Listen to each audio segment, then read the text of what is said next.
और ये निकलता कब है थ्रेशरिंग होकर के? 6 महीने में। कितने में निकलता है? 6 महीने में। 6 महीने का मतलब आप ऐसे समझिए कि 6 महीने का मतलब हो गया दिसंबर में, हाँ दिसंबर में या नवंबर दिसंबर में, ठीक है, नवंबर दिसंबर में। तो इतने में कितने महीने लगे? 6 महीने।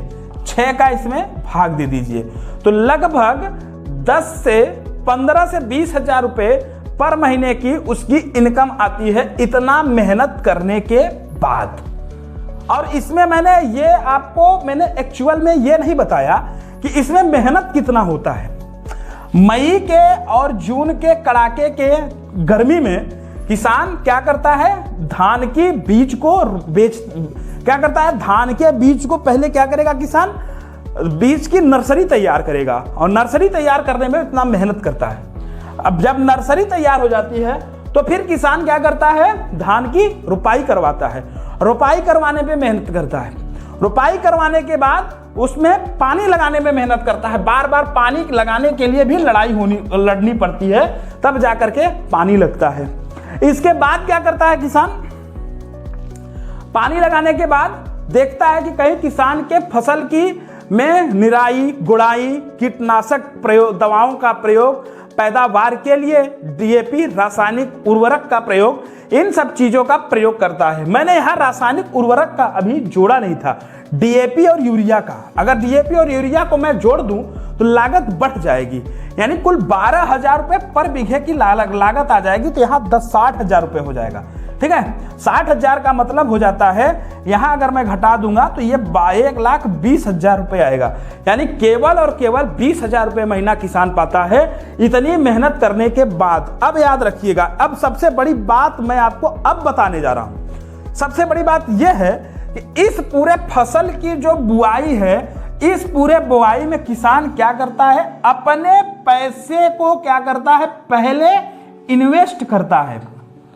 ध्यान दीजिएगा, सबसे पहले वो क्या करता है? अपने पैसे को इन्वेस्ट करता है। और पैसा इन्वेस्ट करता है और वो पैसा 6 महीने में लोग कहते हैं कि दुगना हो जाता है, लेकिन मेहनत कितना है ये आप देखिए, इसमें मेहनत भी देखिए।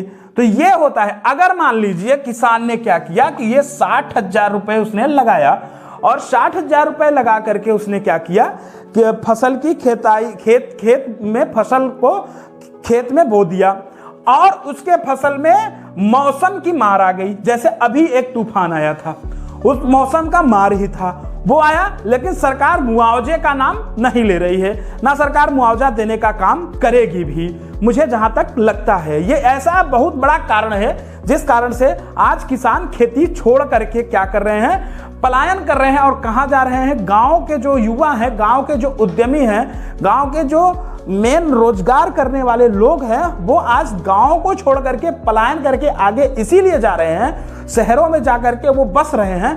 उसका मेन कारण यह है कि सरकार इस बात पे ध्यान नहीं दे रही है कि बीमा तो आपने फसल का कराया, फसल सर्वेयर आया, उसने सर्वे किया और 500 रुपए प्रति बीघा वो सर्वे करने का ले रहा था।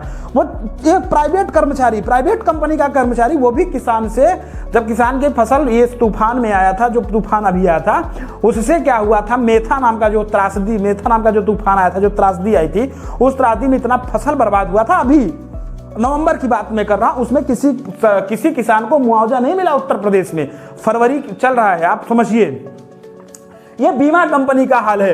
और सरकार बड़ी बड़ी बातें करती है, बड़े बड़े लोगों ने वादे करती है कि हम ये कर दे रहे हैं, किसानों की आय दुगनी कर रहे हैं, किसानों के लिए हम बीमा लेकर के आए हैं, फला लेकर के आए हैं, सारी चीजों को सरकार बता रही है, लेकिन उसका जमीन पे क्या हकीकत है, ये हकीकत सरकार नहीं देखती है। सरकार आंख बंद कर लेती है। और हमारी मीडिया भी और हमारे आप अपने लोग भी, हमारे जैसे छोटे लोग जब आपके सामने इस बात को, सच्चाई को रखते हैं, तो आप हमारी बातों को आगे पहुंचाने का काम नहीं करते हैं। आप क्या करते हैं? केवल वीडियो देखते हैं और इसको स्क्रॉल करके आगे बढ़ जाते हैं। यह काम आपको नहीं करना है। अगर कोई आपके बीच का व्यक्ति सच्चाई बोल रहा है, ऑन कैमरे में रिकॉर्ड होकर कर रहा है अपनी बातों को, तो आपका छोटा सा काम यही होना चाहिए कि उसकी कही हुई बातों को, अगर आपके में तनिक भी 10% भी सच्चाई लगे, 20% भी अगर आपका मन करे कि नहीं ये बात सही बोल रहा है लड़का, तो आपको क्या करना चाहिए, उसकी बातों को आगे बढ़ाना चाहिए। लेकिन आप क्या करते हैं, उसको स्क्रॉल करके आगे बढ़ जाते हैं। ये सबसे बड़ी कमी है समाज की। आप